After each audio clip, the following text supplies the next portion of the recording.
बार महर्षि गालव जब प्रातः सूर्यार्घ्य प्रदान कर रहे थे, उनकी अंजलि में आकाश मार्ग में जाते हुए चित्रसेन गंधर्व की थूकी हुई पीक गिर गई। मुनि को इससे बड़ा क्रोध आया। वे उन्हें शाप देना ही चाहते थे कि उन्हें अपने तपोनाश का ध्यान आ गया और वे रुक गए। उन्होंने जाकर भगवान श्री कृष्ण से फरियाद की, श्याम सुंदर तो ब्रह्मण्य देव ठहरे ही। झट प्रतिज्ञा कर ली 24 घंटे के भीतर चित्रसेन का वध कर देने की। आर्षि को पूर्ण संतुष्ट करने के लिए उन्होंने माता देवकी तथा महर्षि के चरणों की शपथ ले ली। गालव जी अभी लौटे ही थे कि देवर्षि नारद वीणा झंकारते पहुंच गए। भगवान ने उनका स्वागत आतिथ्य किया। शांत होने पर नारद जी ने कहा, प्रभो, आप तो परमानंद कंद कहे जाते हैं। आपके दर्शन से लोग विषाद मुक्त हो जाते हैं, पर पता नहीं क्यों आज आपके मुख कमल पर विषाद की रेखा दिख रही है। इस पर श्याम सुंदर ने गालव जी के सारे प्रसंग को सुनाकर अपनी प्रतिज्ञा सुनाई। अब नारद जी को कैसा चैन, आनंद आ गया। झटपट चले और पहुंचे चित्रसेन के पास। चित्रसेन भी उनके चरणों में गिर अपनी कुंडली आदि लाकर ग्रह दशा पूछने लगे।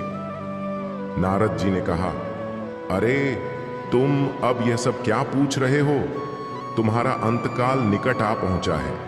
अपना कल्याण चाहते हो तो बस कुछ दान पुण्य कर लो। 24 घंटों में श्री कृष्ण ने तुम्हें मार डालने की प्रतिज्ञा कर ली है। अब तो बेचारा गंधर्व घबराया। वह इधर उधर दौड़ने लगा। वह ब्रह्मधाम, शिवपुरी, इंद्र, यम, वरुण सभी के लोकों में दौड़ता फिरा, पर किसी ने उसे अपने यहां ठहरने तक नहीं दिया। श्री कृष्ण से शत्रुता कौन उधार ले? अब बेचारा गंधर्वराज अपनी रोती पीटती स्त्रियों के साथ नारद जी की ही शरण में आया। नारद जी दयालु तो ठहरे ही, बोले, अच्छा यमुना तट पर चलो। वहां जाकर एक स्थान को दिखाकर कहा, आधी रात को यहां एक स्त्री आएगी। उस समय तुम ऊंचे स्वर में विलाप करते रहना। वह स्त्री तुम्हें बचा लेगी, पर ध्यान रखना, जब तक वह तुम्हारे कष्ट दूर कर देने की प्रतिज्ञा न कर ले, तब तक तुम कष्ट का कारण भूल कर भी मत बताना। नारद जी भी विचित्र ठहरे। एक ओर तो चित्रसेन को यह समझाया, दूसरी ओर पहुंच गए अर्जुन के महल में सुभद्रा के पास। उससे बोले, सुभद्रे, आज का पर्व बड़ा ही महत्वपूर्ण है। आज आधी रात को यमुना स्नान करने तथा दीन की रक्षा करने से अक्षय पुण्य की प्राप्त होगी। आधी रात को सुभद्रा अपनी एक दो सहेलियों के साथ यमुना स्नान को पहुंची। वहां उन्हें रोने की आवाज सुनाई पड़ी। नारद जी ने दीनोद्धार का महात्म्य बतला ही रखा था। सुभद्रा ने सोचा, चलो अक्षय पुण्य लूट ही लो।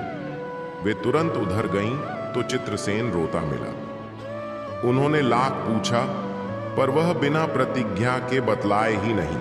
अंत में इनके प्रतिज्ञाबद्ध होने पर उसने स्थिति स्पष्ट की, तो यह सुनकर सुभद्रा बड़े धर्म संकट और असमंजस में पड़ गई। एक ओर श्री कृष्ण की प्रतिज्ञा, वह भी ब्राह्मण के ही के लिए, दूसरी ओर अपनी प्रतिज्ञा।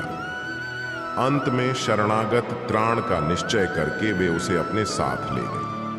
घर जाकर उन्होंने सारी परिस्थिति अर्जुन के सामने। अर्जुन का चित्रसेन मित्र भी था। अर्जुन ने सुभद्रा को सांत्वना दी और कहा कि तुम्हारी प्रतिज्ञा पूरी होगी।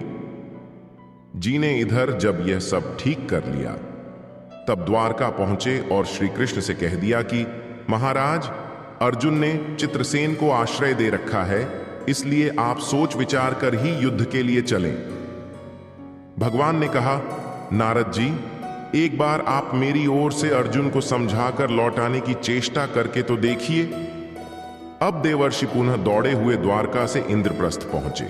अर्जुन ने सब सुनकर साफ कह दिया, यद्यपि मैं सब प्रकार से श्री कृष्ण की ही शरण हूं और मेरे पास केवल उन्हीं का बल है, तथापि अब तो उनके दिए हुए उपदेश क्षात्र धर्म से कभी विमुख न होने की बात पर ही दृढ़ हूं। मैं उनके बल पर ही अपनी प्रतिज्ञा की रक्षा करूंगा। प्रतिज्ञा छोड़ने में तो वे ही समर्थ हैं। दौड़कर देवर्षि अब द्वारका आए और ज्यों का त्यों अर्जुन का वृत्तांत कह सुनाया। अब क्या हो? युद्ध की तैयारी हुई। सभी ओर रणक्षेत्र में पूरी सेना के साथ उपस्थित हुए। तुमुल युद्ध छिड़ गया। बड़ी घमासान लड़ाई हुई, पर कोई जीत नहीं सका। अंत में श्री कृष्ण ने सुदर्शन चक्र छोड़ा, अर्जुन ने पाशुपतास्त्र छोड़ दिया। प्रलय के लक्षण देखकर अर्जुन ने भगवान को स्मरण किया। उन्होंने दोनों शस्त्रों को मनाया। फिर वे भक्तवत्सल भगवान श्री कृष्ण के पास पहुंचे और कहने लगे, प्रभो, राम सदा सेवक रुचि राखी, वेद पुराण लोक सब राखी।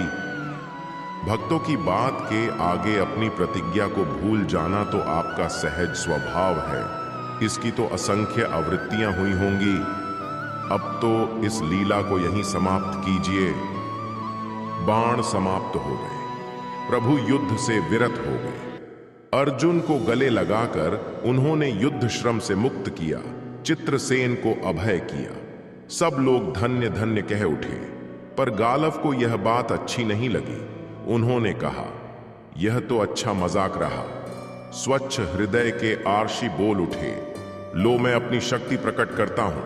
मैं कृष्ण अर्जुन सुभद्रा समेत चित्रसेन को जला डालता हूं। पर बेचारे साधु ने ज्यों ही जल हाथ में लिया, सुभद्रा बोल उठी, मैं यदि कृष्ण की भक्त हूं और अर्जुन के प्रति मेरा प्रतिव्रत्य पूर्ण हो तो यह जल आर्षि के हाथ से पृथ्वी पर न गिरे। ऐसा ही हुआ। गालव बड़े लज्जित हुए। उन्होंने प्रभु को नमस्कार किया और वे अपने स्थान पर लौट गए। तदनंतर सबो अपने अपने स्थान